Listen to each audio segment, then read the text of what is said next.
BJP ने राज्य निर्वाचन आयोग से कांग्रेस की शिकायत की है। यह शिकायत वोट बनाने के मामले को लेकर या ये कह लें कि वोटर बनाने के मामले को लेकर की गई है, जिसमें बीजेपी ने कहा है कि सुक्खू सरकार के मंत्रियों के सरकारी आवास के पते पर नए वोटर जोड़े जा रहे हैं। एक एक पते पर कांग्रेस ने 18 से 20 वोट जोड़ने का काम किया है, जबकि बीजेपी को ऐसा नहीं करने दिया जा रहा है। हालांकि इस शिकायत पर सीएम के मीडिया एडवाइजर नरेश चौहान ने बीजेपी पर निशाना साधा है। नरेश चौहान ने कहा कि बीजेपी हार के डर से कभी कोर्ट तो कभी निर्वाचन आयोग के पास जा रही है। नरेश चौहान ने कहा कि शिमला में पूरे प्रदेश के लोग रहते हैं, इसलिए वोट बन रहे हैं। बीजेपी और दूसरे दलों के लोग भी वोट बना रहे हैं। बहानेबाजी कर बीजेपी चुनाव को फेस करने से घबरा रही है। निर्वाचन आयोग इस मामले में उचित कदम उठाएगा।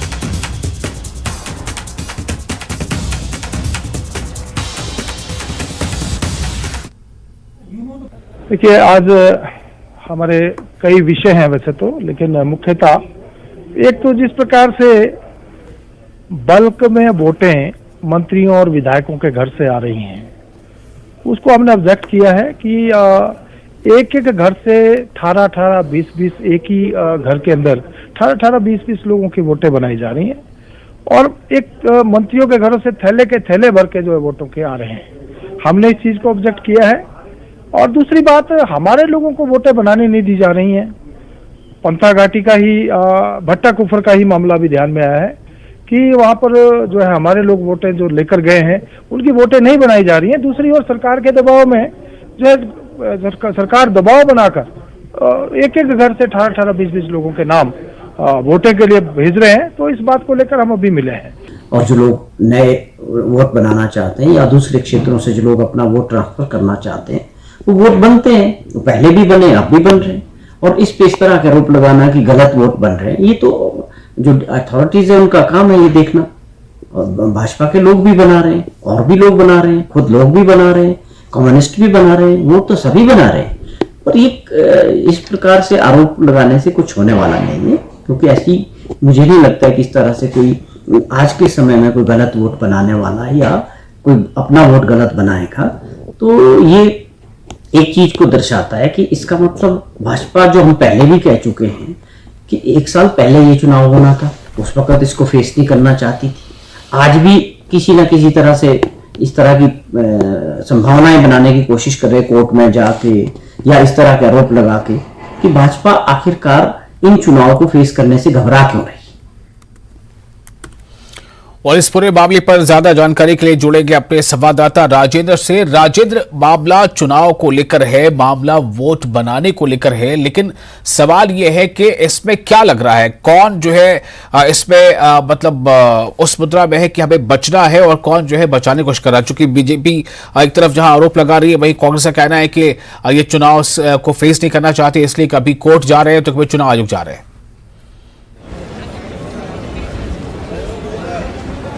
बिल्कुल, दोनों पक्षों की अपने अपने मत है, अपनी अपनी राय है और राजनीति है। नगर निगम चुनाव सर पर हैं, तो ऐसे में दोनों दल जो संभव हो सकता है वो दोनों दलों की तरफ से किया जा रहा है। और वही देखने को भी मिल रहा है भाजपा की तरफ से, जहां ऑब्जेक्शन शुरुआत से ही इस पूरी इलेक्शन प्रोसेस को लेकर भाजपा की तरफ से ऑब्जेक्शन किया गया था।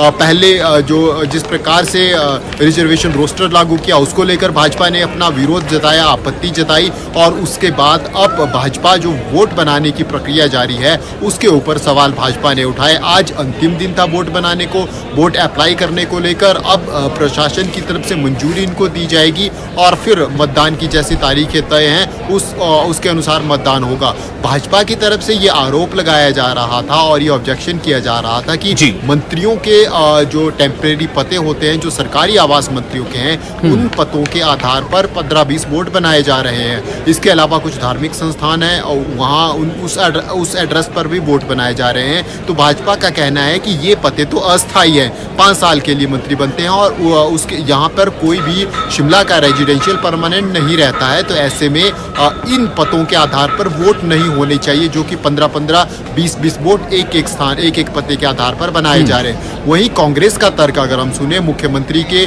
मीडिया एडवाइजर नरेश चौहान ने कहा है कि अब शिमला में पूरे प्रदेश की जनता रहती है, प्रदेश की राजधानी शिमला है, तो ऐसे में लोग वोट बनाएंगे ही, और जो लोग जहां रह रहे हैं वो लोग वोट बनाएंगे, और वोट की व्यवस्था सभी के लिए है। कहीं भी किसी भी व्यक्ति का वोट जो वैलिड लग रहा है वो प्रशासन की तरफ से बनाया जा रहा है। और दूसरी बात उन्होंने कही कि ये जो पूरी निगरानी है, वोट किसका होगा किसका नहीं होगा, कौन वोट वैलिड है कौन नहीं है, ये स्टेट इलेक्शन कमीशन और एडमिनिस्ट्रेशन देखेगा, जो किसी पॉलिटिकल पार्टी का नहीं है। ये कहना नरेश चौहान का है। और उन्होंने एक और आरोप लगाया कि भाजपा शुरुआत से ही, क्योंकि 1 साल पहले चुनाव हो सकते थे, भाजपा की तरफ से ऐसा रोस्टर लाया गया कि जिसके लिए हाईकोर्ट चले गए लोग, और हाईकोर्ट जब गए तो इलेक्शन 1 साल के लिए डिले हो गया। तो उन्होंने आरोप लगाया कि भाजपा शुरुआत से ही नगर निगम शिमला के चुनावों से भाग रही है। पहले कोर्ट के रुख रहा, उसके बाद वार्डों की संख्या 41 कर दी गई 34 से बढ़ाकर, और अब दोबारा से कोर्ट भाजपा जा रही है, ये उनका कहना है। और अगर कोर्ट में कुछ नहीं होता तो स्टेट इलेक्शन कमीशन के पास चले गए। तो ये उनका कहना था कि भाजपा हार मान चुकी है और इस प्रकार से डिस्टर्बेंस कर रही है। वहीं भाजपा की तरफ से ये कहा जा रहा है कि वो वोट सही तरीके से नहीं बनाए जा रहे हैं। इसके अलावा रिजर्वेशन रोस्टर सरकार की तरफ से इन्फ्लुएंस किया जा रहा है स्टेट इलेक्शन कमीशन को, और रिजर्वेशन रोस्टर पहले कुछ और आता है, उसके बाद दोबारा चेंज किया जाता है। तो अपनी सहूलियत के हिसाब से कांग्रेस ये पूरा रोस्टर जारी कर रही है, पूरे चुनावों को करवा रही है। इसका आरोप भाजपा लेकर आज स्टेट इलेक्शन कमीशन के पास गई थी। अब दोनों दलों की राय है, दोनों दलों के ऑब्जेक्शंस हैं, और अब क्योंकि प्रोसेस नगर निगम शिमला की आगे बढ़ रही है, जो प्रत्याशी हैं वो जरूर वार्ड जाकर घूम रहे हैं, दिखाई दे रहे हैं हमें वोट मांगते हुए, वोटर्स को अपने दावे अपने वादों से लोभान्वित करने की कोशिश कर रहे हैं। अब वही भाजपा मुद्दों की अगर हम इन चुनावों में बात करें, भाजपा जहां स्मार्ट सिटी प्रोजेक्ट के कामों को भुनाने की कोशिश करेगी, कांग्रेस वर्तमान सरकार के 100 दिन के कार्यकाल को भुनाने की कोशिश करेगी, और आगे के वादे भी जरूर करेगी, क्योंकि 4 साल का कार्यकाल, क्योंकि नगर निगम का कार्यकाल है करीब अभी 5 साल का कार्यकाल पूरा कांग्रेस का बचा है, 100 दिन हालांकि पूरे हो चुके हैं। तो ऐसे में दोनों राजनीतिक दलों से पूरी कोशिश की जा रही है, सभी तौर तरीके अपनाए जा रहे हैं किस प्रकार से वोटर्स को इन्फ्लुएंस किया जाए और किस प्रकार से इस पूरी राजनीतिक प्रक्रिया में अपने आप को ऊपर रखा जाए। और वही नमूने हमें अब देखने को भी मिलते हैं। भाजपा की तरफ से भी पूरा स्टेट का जो लीडरशिप है वो यहाँ पर मौजूद है, चाहे प्रदेश अध्यक्ष की बात हो या फिर नेता प्रतिपक्ष और पूर्व मुख्यमंत्री जयराम ठाकुर की बात हो। कांग्रेस की तरफ से भी प्रदेश अध्यक्ष प्रतिभा सिंह यहाँ मौजूद है। आज भी प्रदेश कांग्रेस कार्यालय में वो मौजूद रही, बैठक में वो हिस्सा ले रही हैं। बैठक इस वक्त कांग्रेस ऑफिस में जारी है नगर निगम को लेकर, और जो उम्मीदवारों की तरफ से अप्लाई किया गया है वो आज छंटनी प्रक्रिया शुरू होगी। आज बैठक है, बैठक में कुछ एक सजेशंस लिए जाएंगे प्रदेश अध्यक्ष की तरफ से, उसके बाद छंटनी प्रक्रिया। तो अब चुनाव के मैदान में, यानी कि शिमला नगर निगम चुनाव में, या फिर ये कह लेकर नगर निगम जो चुनाव की जो जनता उसके दरबार में ही फैसला हो पाएगा कौन जो है अपने वादों में सच्चा है कौन झूठा है। लेकिन ये कि ये रोचकता जरूर बढ़ गई है इस तमाम आरोप प्रत्यारोप से बीजेपी और कांग्रेस के बीच। बहुत शुक्रिया आपका राजेंद्र इस जानकारी के लिए।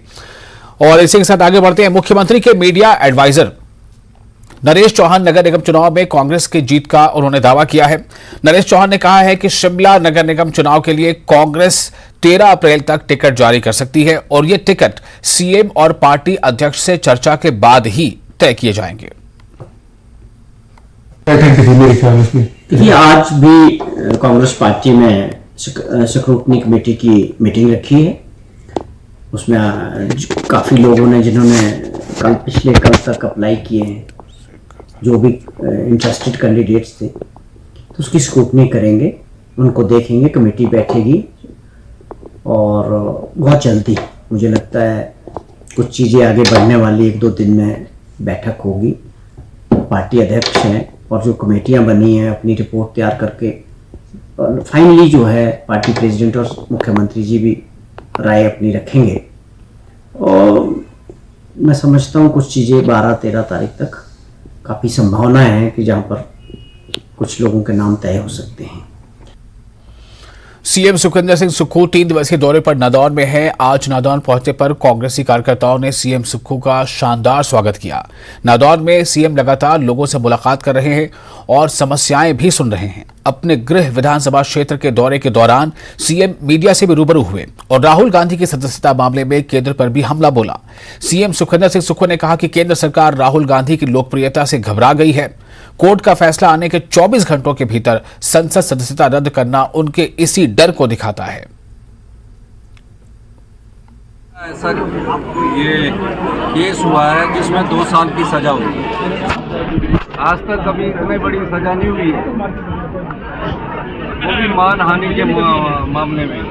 और मानहानि का मामला क्या होता है, जैसे मेरे प्रति कोई टिप्पणी की तो मैं उसके लिए कोर्ट में जाता हूँ। ये ऐसा मामला है जिसमें जिसके प्रति टिप्पणी की थी वो तो कोर्ट में गए नहीं, कोई तीसरा आदमी इसमें कोर्ट में जाकर 2 साल की सजा, वो भी मुख्य विपक्षी पार्टी जो कांग्रेस है और जो पूरे हिंदुस्तान के सबसे बड़े जो नेता है हमारे राहुल गांधी जी को डिस्क्वालीफाई करते हैं और 24 घंटे के अंदर ही कोर्ट के फैसले को अमली जामा पहना देते हैं। ये किस बात को इंगित करता है? ये इस बात को इंगित करता है कि राजनीतिक षड्यंत्र के तहत वो राहुल गांधी जी से घबराकर इस प्रकार के हथकंडे अपना रहे हैं। और सुक्खू सरकार की अगली कैबिनेट बैठक शिमला में 13 अप्रैल को होगी। यह बैठक सीएम सुक्खू के अपने क्षेत्र से दौरे के लौटने के बाद होगी। इस बैठक में ओपीएस के फाइनल नोटिफिकेशन पर चर्चा हो सकती है। कैबिनेट बैठक के बाद 3 दिन के लिए सीएम सुक्खू लाहौल स्पीति जाएंगे।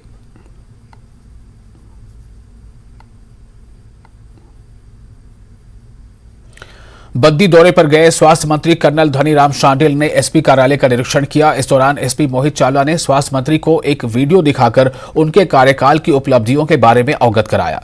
बद्दी में स्वास्थ्य मंत्री धनीराम शांडिल ने 35 करोड़ की लागत से बनाई जा रही ड्रग टेस्टिंग लैब का भी निरीक्षण किया। बता दें कि ड्रग्स टेस्टिंग लैब का फायदा प्रदेश के सभी फार्मा कंपनियों को मिलेगा, क्योंकि पहले दवाओं के सैंपल चेक करने के लिए सैंपल बाहर भेजे जाते थे, लेकिन अब टेस्टिंग लैब बनने से प्रतिवर्ष 5000 दवाओं की टेस्टिंग सुविधा हिमाचल प्रदेश के बद्दी में ही मिल जाएगी। देहरा पहुंचे कांग्रेस नेता नरदेव कंवर ने कहा कि देहरा से करनैल सिंह पटियाल की नियुक्ति सीएम सुक्खू द्वारा गलत तरीके से कागज पर साइन करने से हुई थी। नरदेव कंवर ने कहा कि जैसे ही सीएम को पता चला कि कहीं गलती हुई तो उन्होंने करनैल सिंह पटियाल की हिमाचल पर्यटन विकास निगम के निदेशक पद पर हुई नियुक्ति रद्द कर दी। बता दें, करनैल सिंह पटियाल की नियुक्ति पर देहरा कांग्रेस ने भी ऐतराज जाहिर किया था। आप देख रहे हैं अपना हिमाचल। केंद्रीय जल शक्ति मंत्री गजेंद्र सिंह शेखावत आज किन्नौर के चीन सीमांत गांव चांगो पहुंचे। चांगो पहुंचने पर प्रदेश के बागवानी, राजस्व एवं जनजातीय विकास मंत्री जगत सिंह नेगी और किन्नौर प्रशासन ने उनका भव्य स्वागत किया। अपने दौरे में केंद्रीय जल शक्ति मंत्री गजेंद्र सिंह शेखावत ने चांगो गांव के बौद्ध मंदिर के दर्शन किए, जिसके बाद उन्होंने चांगो स्कूल में आयोजित सांस्कृतिक कार्यक्रम में मुख्य अतिथि के रूप में भाग लिया। केंद्रीय जल शक्ति मंत्री गजेंद्र सिंह शेखावत किन्नौर जिला के चांगो नाकोपूह गांव में 2 दिवसीय दौरे पर आए हैं। यहां उन्होंने चांगो गांव में एक जनसभा को संबोधित कर लोगों की आम समस्याएं सुनी और स्वागत के लिए बागवानी मंत्री, हिमाचल सरकार के साथ साथ गांव के लोगों के लिए आभार भी जताया। माननीय प्रधानमंत्री जी के नेतृत्व में देश के सीमावर्ती क्षेत्र में रहने वाली आबादी के जीवन में सुगमता आए, ईज ऑफ लिविंग आए। सीमावर्ती क्षेत्र पर रहने वाले लोग इस जिम्मेदारी के एहसास के साथ में जिए कि सीमा पर रहने के कारण से उनकी जिम्मेदारी देश की रक्षा को लेकर अन्य नागरिकों की तुलना में ज़्यादा है और इसके साथ साथ में उनके गांवों में सारी मूलभूत सुविधाएं बने। वाइब्रेंट विलेजेस करके एक नया कार्यक्रम माननीय प्रधानमंत्री जी ने शुरू किया है। अपने मंत्रिमंडल के सभी साथियों से उन्होंने अपेक्षा की है कि हम सब जाएं सीमावर्ती क्षेत्र में जाकर के सीमा पे रहने वाले लोगों से बातचीत करके सरकार की योजनाएं उन पर किस तरह से पहुंची है, किन विषयों की अभी और आवश्यकता है, इन सब का अध्ययन करें और उनके साथ खड़े होकर, उनके साथ बैठ करके, उनके साथ चर्चा करके उनकी आवश्यकताओं को और गहराई के साथ में समझें, इस निमित्त ये कार्यक्रम तय किया गया। और कांगड़ा में बढ़ रहे कोरोना के मरीज, बीते 24 घंटों में कोरोना के 34 नए मामले, कोरोना मरीजों की संख्या हुई 334, कुल 242 सैंपल्स की हुई कोविड जांच, 53 संक्रमितों ने कोरोना को मात दे दी है। सीएमओ डॉक्टर सुशील शर्मा ने की है अपील के मास्क पहने और 2 गज दूरी का पालन करें। एक बार फिर आपको बता दें कि हिमाचल प्रदेश में जो कोरोना केसेस बढ़ते जा रहे हैं, कांगड़ा में बढ़ रहे कोरोना के मरीज और बीते 24 घंटों में इनकी संख्या बढ़कर जो है वो 334 हो गई है और 34 नए मामले इसमें शामिल हो गए हैं। मंडी में नेता प्रतिपक्ष जयराम ठाकुर ने पत्रकार वार्ता को संबोधित किया। इस दौरान उन्होंने कहा कि सरदार पटेल यूनिवर्सिटी मंडी की भर्तियों में कोई अनियमितता हुई है तो सरकार एफआईआर दर्ज कर उसकी जांच करे और अनियमितताओं का हवाला देकर यूनिवर्सिटी को बंद करने की साजिश रचना बंद करे। जयराम ठाकुर ने कहा कि सुकू सरकार ने सरदार पटेल यूनिवर्सिटी में तैनात सारे स्टाफ को वापस शिमला बुला दिया है। आज ये यूनिवर्सिटी पूरी तरह से हैंडलेस कर दी गई है और आने वाली 17 तारीख से वार्षिक परीक्षाएं होने जा रही हैं। ऐसे में 5 जिलों के 126 कॉलेजों के 35,000 से अधिक बच्चों का भविष्य अधर में लटक सकता है। सरकार को चाहिए कि यहां पर स्टाफ की तैनाती की जाए ताकि बच्चों के भविष्य के साथ कोई खिलवाड़ न हो सके।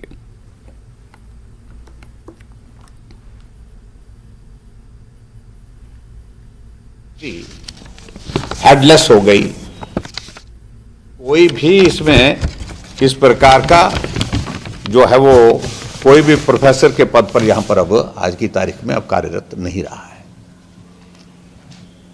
35,000 स्टूडेंट्स के exam BA first year, BSc first year, BCom first year के 17 तारीख से शुरू हो रहे हैं, 17 अप्रैल, और यूनिवर्सिटी हेडलेस बना दी गई है। और ये भी मैं कहना चाह रहा हूं कि इस यूनिवर्सिटी के अंतर्गत 5 डिस्ट्रिक्ट और 126 डिग्री कॉलेज एफिलिएट किए गए। पूरी तरह से इस व्यवस्था को यहां की तहस नहस करने की कोशिश हो रही है ताकि ये यूनिवर्सिटी ऐसे हालात में पहुंचे जहां इसको बंद करने का रास्ता निकाल सके। हम उम्मीद कर रहे थे कि कांग्रेस की सरकार अब इंफ्रास्ट्रक्चर को यहां पर मजबूत करने के लिए अपना सहयोग देगी। जमीन की तलाश लगभग तय है कि जहां 2-3 जगह चिन्हित की गई है उसको अंतिम रूप दे देगी और उसके बाद निर्माण कार्य शुरू हो जाएगा कैंपस का। और यहां उल्टा, जहां यूनिवर्सिटी का कैंपस बनाने की बात तो बात की रही, लेकिन एट प्रेजेंट जो यूनिवर्सिटी का जो एग्जिस्टिंग जो हमारा इंफ्रास्ट्रक्चर है और उसके साथ स्टाफ का हमारा जो यहाँ पर स्ट्रेंथ जो सैंक्शन की है, तो उस सारी चीज को भी बंद करने की स्थिति में हालात पैदा कर रहे हैं। प्रदेश सरकार को इतना जरूर कहना चाहता हूं कि ये सारी चीजें अब बर्दाश्त के योग्य नहीं है। अगर इस प्रकार से यूनिवर्सिटी को बंद करने की दृष्टि से कदम उठाने की कोशिश करेंगे तो निश्चित रूप से हर कदम पर विरोध होगा और इसके लिए मंडी के लोग हम संघर्ष करेंगे। दिल्ली में आयोजित स्वर्ण जयंती एवं हिमाचली मिलन कार्यक्रम में कांगड़ा के नगरोटा बगवां विधानसभा क्षेत्र से पूर्व विधायक और पूर्व मंत्री स्वर्गीय जीएस बाली को उनके उल्लेखनीय योगदान के लिए हिमाचल रत्न पुरस्कार दिया गया। ये पुरस्कार उनके बेटे और कैबिनेट मंत्री रघुबीर सिंह बाली ने ग्रहण किया। इस दौरान मुख्यमंत्री सुखविंदर सिंह सुक्खू और अन्य नेता मौजूद रहे।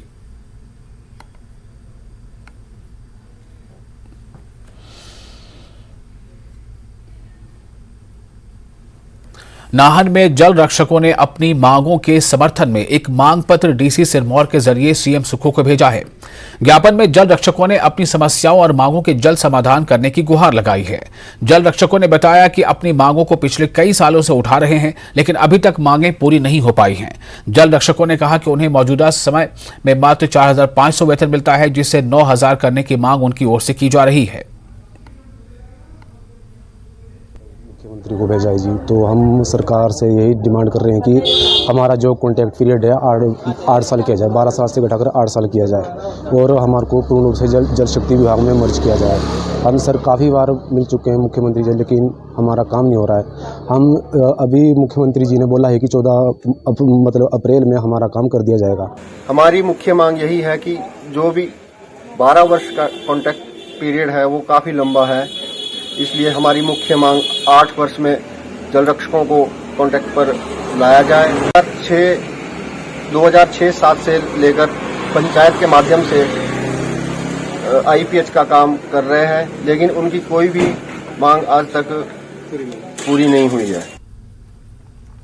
किसान आंदोलन के दौरान नालागढ़ में किसानों पर दर्ज हुए मामले रद्द नहीं हुए हैं, जिसे लेकर किसानों में भारी रोष देखा जा रहा है। भारतीय किसान यूनियन का एक प्रतिनिधिमंडल SDM से मिला और SDM के माध्यम से CM सुखविंदर सिंह सुक्खू को किसानों ने एक ज्ञापन भेजा।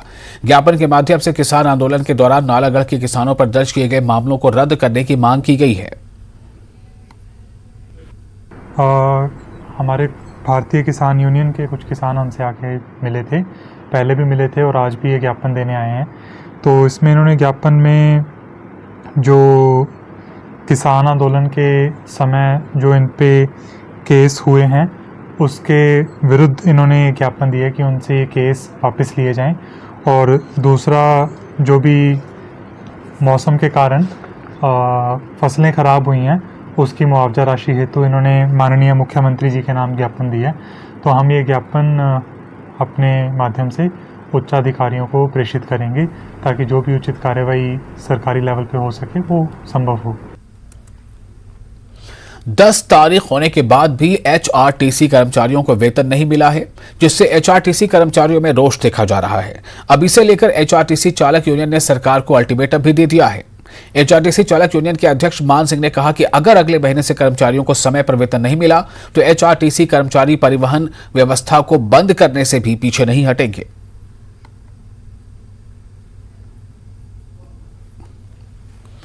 सोलन में टीबी को जड़ से खत्म करने के लिए एक्टिव केस फाइंडिंग अभियान चलाया जा रहा है, जिसके माध्यम से घर घर जाकर टीबी के मरीजों को ढूंढा जा रहा है।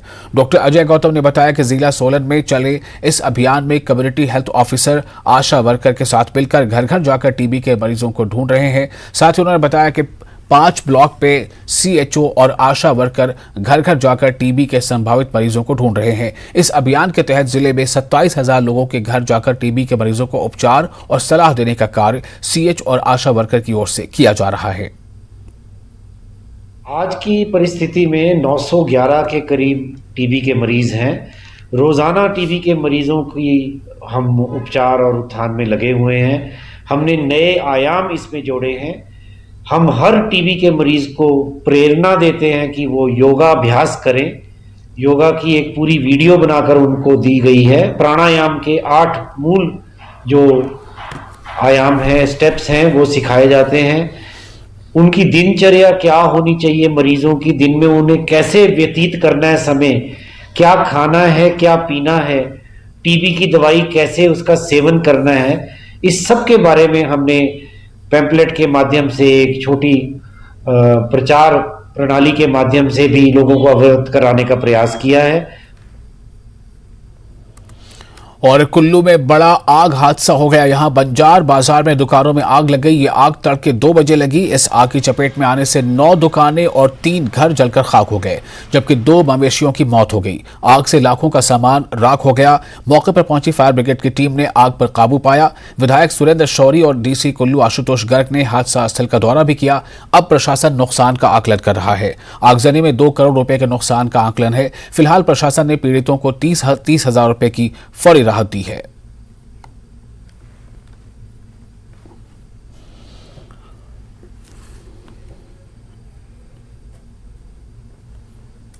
कांगड़ा में बीते 24 घंटे में कोरोना के 34 नए मामले सामने आए हैं, जिससे कोरोना मरीजों की संख्या 334 पहुंच गई है।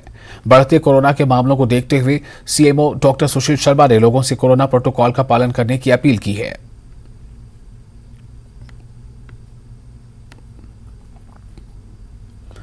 ऊना के क्षेत्रीय अस्पताल में कोविड-19 प्रबंधन को लेकर मॉक ड्रिल का आयोजन किया गया। ये मॉक ड्रिल चिकित्सा अधीक्षक डॉक्टर रमन कुमार शर्मा की अगुवाई में हुई इस मॉक ड्रिल में कई चिकित्सकों, पैरामेडिकल स्टाफ और होमगार्ड के जवानों ने भाग लिया। मॉक ड्रिल के दौरान मरीज को एम्बुलेंस से अस्पताल लाए जाने से लेकर उसे उपचार दिए जाने तक तमाम चीजों की रिहर्सल करवाई गई। साथ ही मरीजों के लिए अलग से आइसोलेशन वार्ड की व्यवस्था की गई और गंभीर हालत होने पर प्रयोग में लाए जाने वाले वेंटिलेटर और इस जैसे दूसरे उपकरणों को भी मॉक ड्रिल में शामिल किया गया।